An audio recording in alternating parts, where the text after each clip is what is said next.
That's my good news. Coimbatore के विकास कुमार ने spread sheets को स्टीम वाटर में बदल दिया और 3 करोड़ का बिजनेस खड़ा कर लिया। चार्टर्ड अकाउंट से प्राकृतिक पूल बनाने वाले उद्यमी बन चुके विकास ने अपने बच्चों की सेहत को ध्यान में रखते हुए केमिकल फ्री स्विमिंग का सफर शुरू किया, जो आज भारत का तेजी से बढ़ता नेचुरल पूल ब्रांड बायोस्फीयर बन चुका है। यह कहानी एक आम पिता की चिंता से शुरू हुई। कोयम्बटूर निवासी विकास कुमार एक सफल सीए थे, जो स्प्रेडशीट्स और बैलेंस शीट्स की दुनिया में मशगूल रहते थे। लेकिन जब उन्होंने देखा कि उनके बच्चे स्विमिंग पूल में तैरना तो पसंद करते हैं, पर हर पूल में क्लोरीन भरा होता है, जो त्वचा, बालों और सांस की नली को नुकसान पहुंचाता है, तो वे परेशान हो गए। बैक्टीरिया और शैवाल को रोकने के लिए क्लोरीन जरूरी तो था, लेकिन परिवार के लिए घातक। यहीं से विचार आया, क्यों न एक ऐसा पुल बनाया जाए जो पूरी तरह प्राकृतिक हो, जहां पानी खुद साफ हो जाए बिना किसी केमिकल के।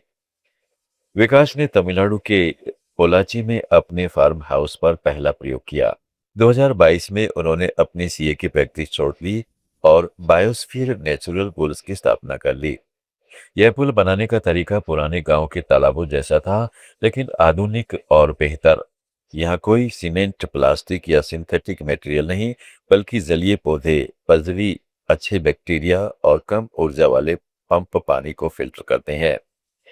यह प्रक्रिया नेचुरल वेटलैंड्स की तरह काम करती है, जहाँ पानी स्टीम से झरनों और फव्वारों से सजाया जा सकता है। पहला पुल उनके बेटे के लिए बनाया गया, जिसमें लाल आंखें या ब्लीच की बुदबू जैसी कोई समस्या नहीं थी। प्रयोग सफल रहा और दोस्त रिश्तेदारों ने देखा तो ऑर्डर आने लगे। बायोस्फीयर के पुल न सिर्फ स्वस्थ हैं, बल्कि पर्यावरण के लिए भी फायदेमंद है। ये सेल्फ क्लीनिंग होते हैं, यानी रख रखाव बहुत कम। पारंपरिक पुल में लगातार क्लोरीन डालना पड़ता है, जो पानी बर्बाद करता है और बिजली खर्च करता है।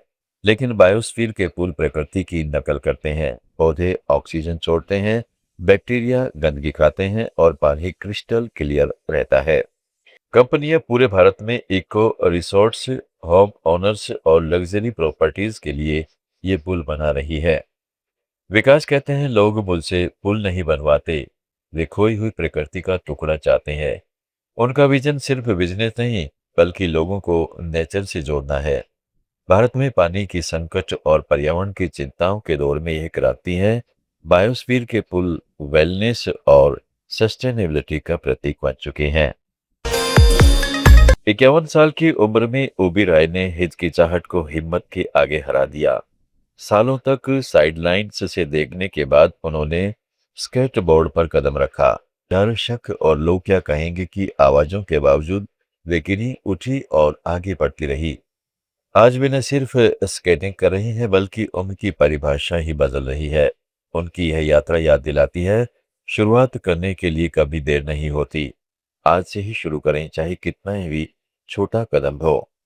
ओबेरॉय की कहानी एक ऐसी महिला की है, जो समाज की बेड़ियों को तोड़कर खुद को नया जन्म दे रही है। कोलकाता की रहने वाली 51 वर्षीय उर्वी ने बचपन से खेलकूद का शौक रखा था, लेकिन शादी, बच्चे और घर की जिम्मेदारियों ने उनके सपनों को दबा दिया। सालों तक वे सोशल मीडिया पर युवा स्केटर्स को देखती रही। उनकी फुर्ती, आजादी और जोश ने उनके मन में ललक जगा दी। लेकिन डर था, गिरने का, चोट लगने का और सबसे ज्यादा लोगों के ताने मारने का। 51 की उम्र में स्केटबोर्ड, क्या पागलपन है ये? ऐसे सवालों का सामना करने के लिए तैयार थी वे। फिर भी एक दिन हिम्मत जुटाई और फैसला ले लिया। अब बस पहला कदम कठिन था। उर्वी ने कोलकाता के लोकल स्केट पार्क में जाकर एक पुराना स्केटबोर्ड लिया। पहली कोशिश में धड़ाम से गिर पड़ी, घुटने छिल गए, पौने लहूलुहान हो गई। दर्द हुआ, लेकिन हार न मानी। अगले दिन फिर गई, धीरे धीरे बैलेंस बनाना सीखा, स्पीड बढ़ाई। शुरुआत में दोस्त हंसते, रिश्तेदार टोकते, लेकिन उर्वी ने सब इग्नोर किया। उन्होंने इंस्टाग्राम पर अपनी पूरी जर्नी शेयर की, गिरने के वीडियो, सफल कोशिशें और स्ट्रगल की तस्वीरें। देखते ही देखते फॉलोअर्स की बाढ़ आ गई। महिलाएं कमेंट्स में लिखने लगी, आपकी हिम्मत देखकर हम भी ट्राई करेंगे। पूर्वी की उम्र अब बाधा नहीं बल्कि प्रेरणा स्रोत बन चुकी थी। आज और भी न सिर्फ स्केटिंग में माहिर है बल्कि दूसरों को सिखा भी रही है। वे age is just a number नाम से कैंपेन चला रही हैं, जिसमें 40 से 60 साल की महिलाओं को स्केटबोर्ड सिखाया जाता है।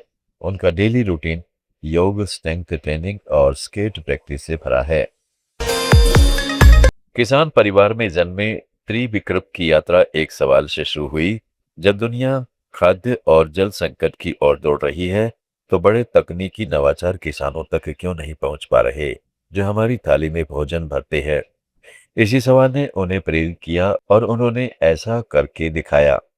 उनके एआई संचालित रोबोट खेतों में लागत और मेहनत दोनों को कम कर रहे हैं और 8 से 10 घंटे एक दिन में 4 से 12 एकड़ क्षेत्र को कवर कर लेते हैं। त्रिविक्रम का जन्म एक साधारण किसान परिवार में हुआ था, जहां सुबह से शाम तक खेतों की मिट्टी से खेलना और फसलें उगाना ही जीवन था। बचपन से उन्होंने देखा कि उनके माता पिता और गांव के किसान कितनी कड़ी मेहनत करते हैं, फिर भी प्रकृति की मार, बढ़ती लागत और कम उपज के कारण जिंदगी संघर्षपूर्ण बनी रहती है। बड़े शहरों में टेक कंपनियां आर्टिफिशियल इंटेलिजेंस और रोबोटिक्स पर करोड़ों खर्च कर रही थी, लेकिन ग्रामीण भारत के खेतों तक यह तकनीक नहीं पहुंच पा रही थी। त्रिविक्रम ने इंजीनियरिंग की पढ़ाई की और मन में ठान लिया कि वे इस कमी को दूर करेंगे।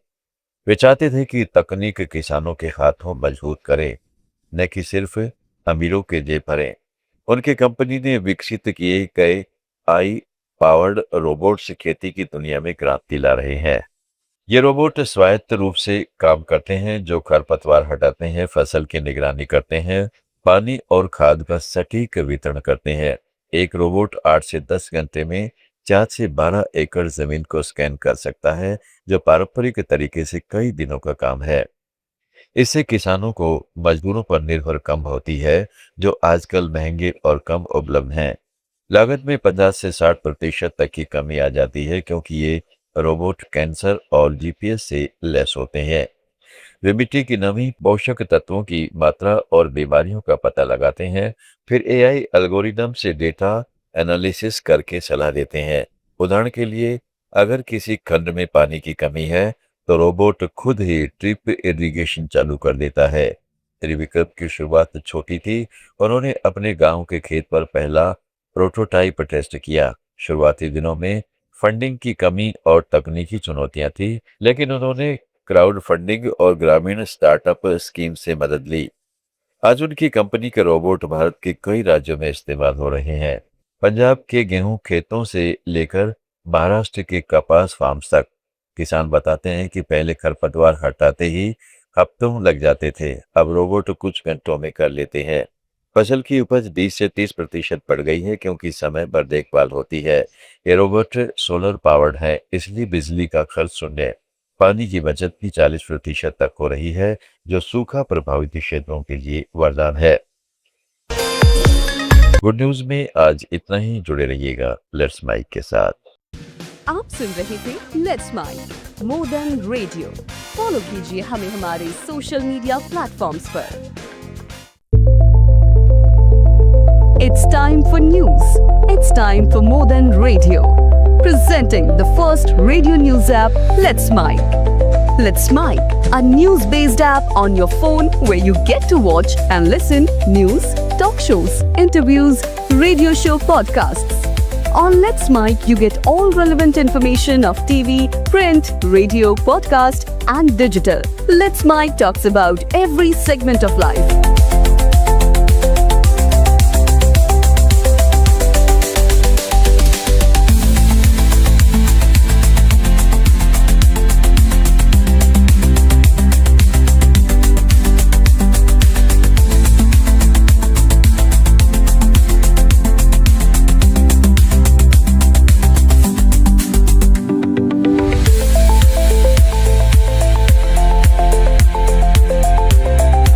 Download the app now from Play Store. Available both on Android and iOS mobile phones. Follow us on YouTube, Instagram, Twitter, LinkedIn, Facebook, Telegram, WhatsApp, Snapchat. Let's talk, let's connect, and let's mic.